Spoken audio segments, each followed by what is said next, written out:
امریکہ ایران عبوری امن معاہدہ مستقل معاہدے میں بدلنے کی کوششیں۔ اسلام آباد مفاہمتی یادداشت کے تحت امریکہ ایران مذاکرات کل سوئٹزرلینڈ میں ہوں گے۔ یادداشت پر دستخط کے بعد فالو اپ کے طور پر تکنیکی سطح کے مذاکرات ہوں گے۔ ترجمان دفتر خارجہ کے مطابق مذاکرات میں امریکہ، ایران، پاکستان اور قطر کے نمائندے شریک ہوں گے۔ پاکستان ثالث کے طور پر مذاکراتی عمل کو سہولت فراہم کرتا رہے گا۔ مقصد اسلام آباد مفاہمتی یادداشت کے تحت طے مفاہمت کو آگے بڑھانا ہے۔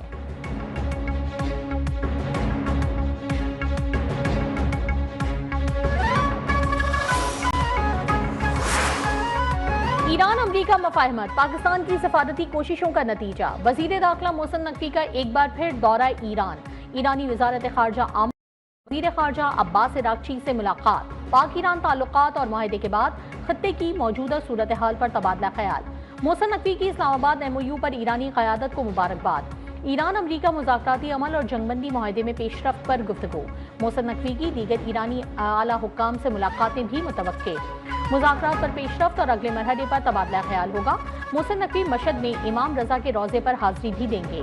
اسماعیل بقائی نے کہا کہ محسن نقوی کا دورہ مفاہمتی یادداشت پر عمل درآمد سے متعلق ہے۔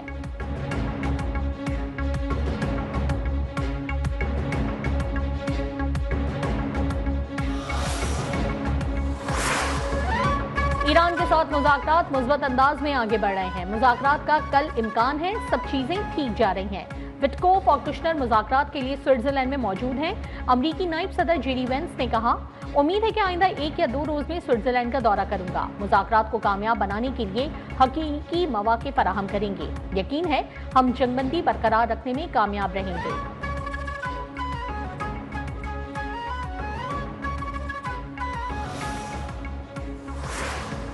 ٹرمپ کا ایران جنگ میں تاریخی کامیابی حاصل کرنے کا دعویٰ۔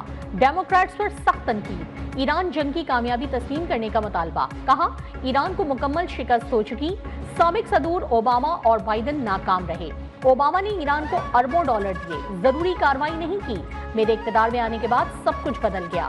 امریکہ دوبارہ طاقتور ہو چکا۔ ایران 47 برس تک منمانی کرتا رہا، اب حالات یکسر مختلف ہیں۔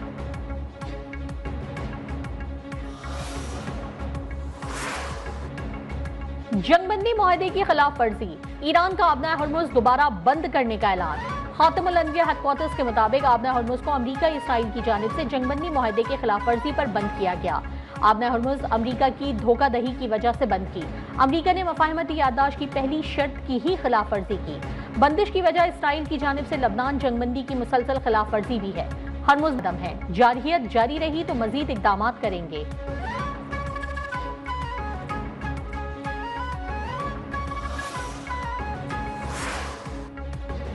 وقت آ گیا ہے کہ دنیا اٹھ کھڑی ہو اور انسانیت کے لیے خطرہ بننے والوں کا مقابلہ کرے۔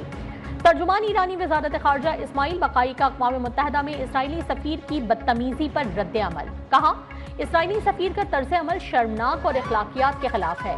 اسرائیل فلسطین اور خطے میں نسل کشی مہم میں مصروف ہے۔ اسرائیلی حکومت تمام انسانی اور بین الاقوامی اصولوں کو نظر انداز کر رہی ہے۔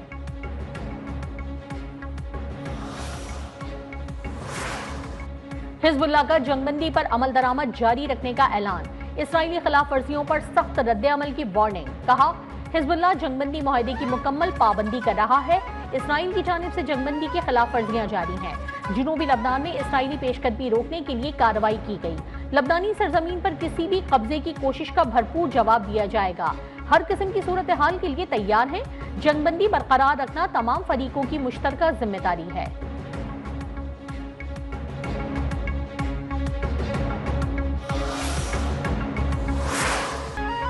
حزب اللہ سے جنگ بندی کے باوجود لبنان پر اسرائیلی حملے جاری۔ تازہ حملوں میں بچوں سمیت 16 افراد شہید۔ لبنانی شہری دفاع کے مطابق 24 گھنٹے میں 28 افراد جاں بحق ہوئے۔ اسرائیلی فضائیہ نے نبتیا، جزین اور سور سمیت مختلف علاقوں کو نشانہ بنایا۔ کئی رہائشی عمارتیں تباہ، کئی افراد کے ملبے میں دبے ہونے کا خدشہ۔ اسرائیلی میڈیا نے دعویٰ کیا کہ نیتن یاہو نے اسرائیلی فوج کو لبنان پر حملوں سے روک دیا۔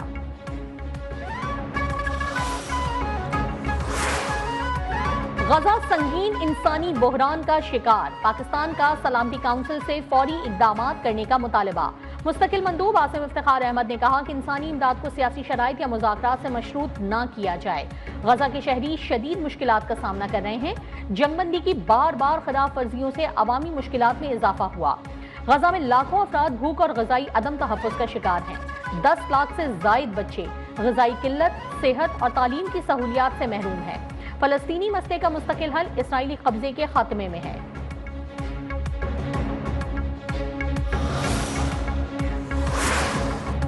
نائب وزیر اعظم اور وزیر خارجہ اسحاق ڈار کا اہم سفارتی دورہ مصر۔ اسحاق ڈار قاہرہ میں R4 ممالک کے وزراء خارجہ کے چوتھے اجلاس میں شرکت کریں گے۔ اہم دو طرفہ ملاقاتیں بھی متوقع۔ R4 گروپ میں پاکستان، سعودی عرب، ترکیہ اور مصر شامل۔ اجلاس میں علاقائی تعاون، مشترکہ چیلنجز اور باہمی دلچسپی کے امور پر تبادلہ خیال ہوگا۔ دورہ مصر کے دوران اسحاق ڈار کی مصری صدر عبد الفتاح السیسی سے ملاقات بھی شیڈیولڈ۔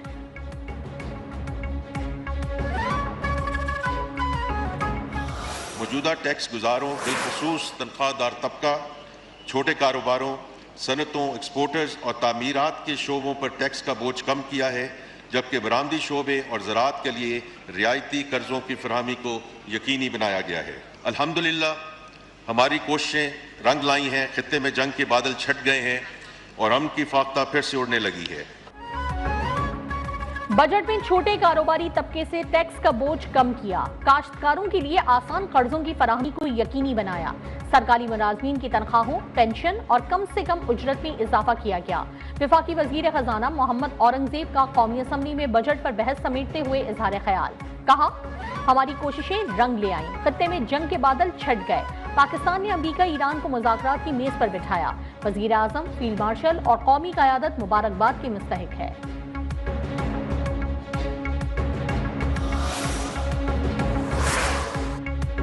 قومی اسمبلی میں 407 کھرب روپے سے زائد لازمی اخراجات کی تفصیلات پیش۔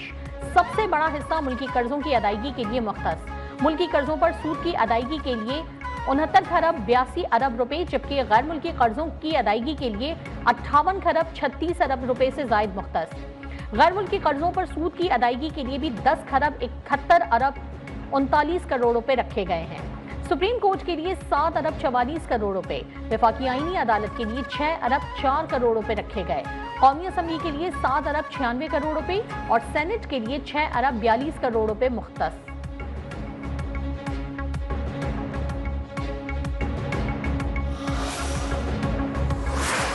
بڑی افسوسناک بات ہے، دکھ کی بات ہے کہ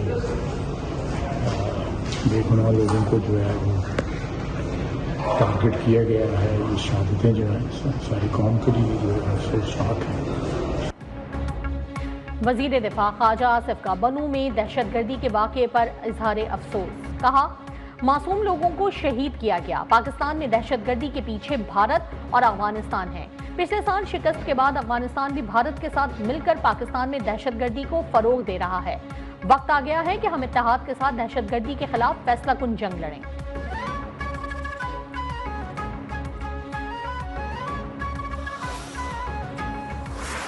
دہشت گردی بڑا ناسور ہے، میں اس کی شدید مذمت کرتا ہوں اور سب کو مل کر کے اب نیشنل ایکشن پلان پہ عمل درآمد کر کے جیسے بھی ہو سکتا ہے، جہاں بھی ممکن ہو، وہ دہشت گردی سے ہمیشہ کے لیے نجات ہم پائیں۔ بیرسٹر گوہر کی بنوں دھماکوں کی مذمت، کہا نیشنل ایکشن پلان پر عمل درآمد کر کے امن لانا ہوگا، دہشت گرد جہاں بھی ہوں گے ہم انہیں ختم کریں گے۔ شہری مہنگائی کی چکی میں پس چکے، اب انہیں ریلیف دینے کا وقت ہے، پیٹرول کی قیمتوں میں مزید کمی کی جائے۔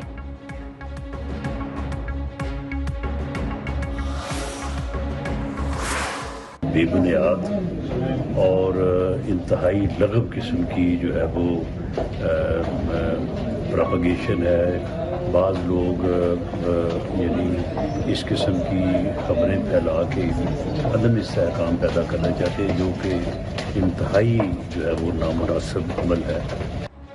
رانا ثناء اللہ نے وزیر اعظم تبدیلی کی باتوں کو ملک دشمن عناصر کی بحث قرار دے دیا، کہا بعض لوگ ایسی بے بنیاد خبریں پھیلا کر عدم استحکام پیدا کرنا چاہتے ہیں، وزیر اعظم تبدیلی کی بات بالکل غلط ہے۔ وزیر اعظم پاکستان اس وقت بہترین انداز میں ملک کو آگے لے کر چل رہے ہیں، اپوزیشن کے ساتھ مذاکرات کرنے کی ہمیشہ کوشش کی۔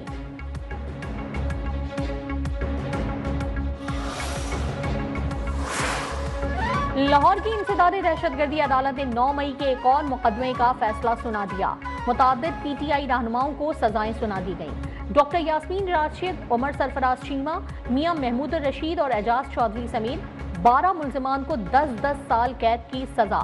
کوٹ لکھپت جیل میں کیس کا فیصلہ ATC جج منظر علی گل نے سنایا۔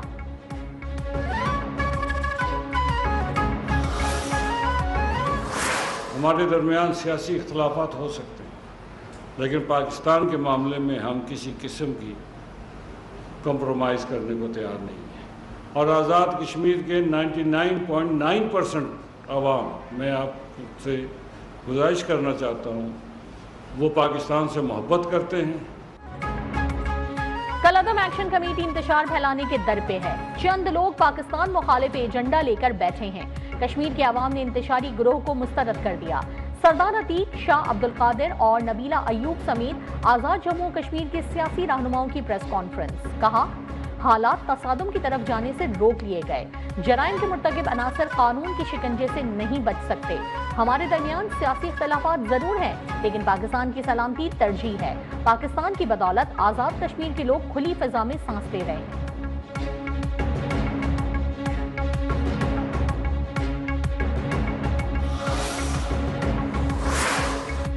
آزاد کشمیر میں انتشاری جتھوں کے مذموم مقاصد بے نقاب ہو گئے۔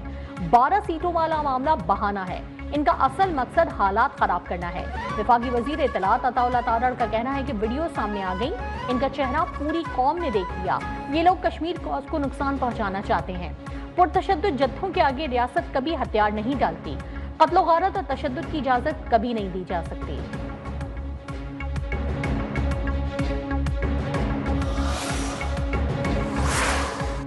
کالعدم ایکشن کمیٹی کی تمام سازشیں ناکام۔ آزاد کشمیر میں انتخابی سرگرمیاں عروج پر پہنچ گئیں۔ الیکشن کمیشن نے انتخابی انتظامات مکمل کر لیے۔ امیدواروں کی بڑی تعداد کاغذات نامزدگی جمع کروانے کے لیے متحرک۔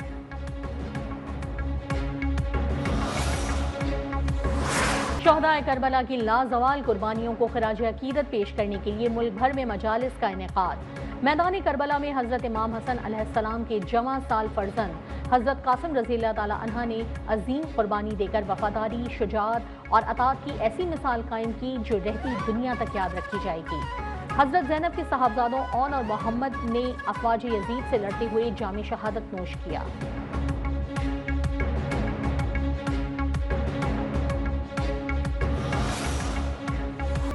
محرم الحرام کے آغاز پر تبرکات کی خرید و فروخت میں اضافہ۔ امام حسین علیہ السلام اور شہدائے کربلا کی یاد میں تبرکات کی خریداری کا سلسلہ جاری۔ شہری علم، شبیہ ذوالجناح، کڑے، چھلے اور بینرز خریدنے میں مصروف۔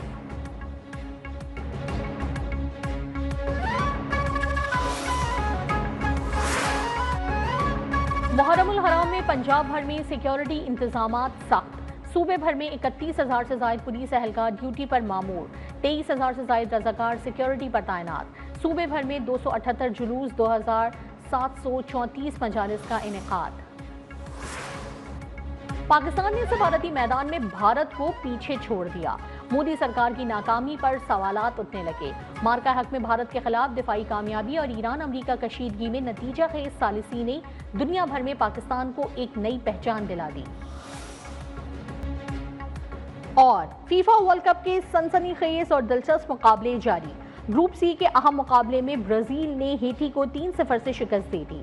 امریکہ نے آسٹریلیا کو 2-0 سے ہرا دیا۔ مراکش نے اسکاٹ لینڈ کو 0 کے مقابلے میں 1 گول سے ہرا کر اپنی پوزیشن مزید مستحکم کر دی۔ پیراگوئے نے ترکی کو 0 کے مقابلے میں 1 گول سے شکست دے دی۔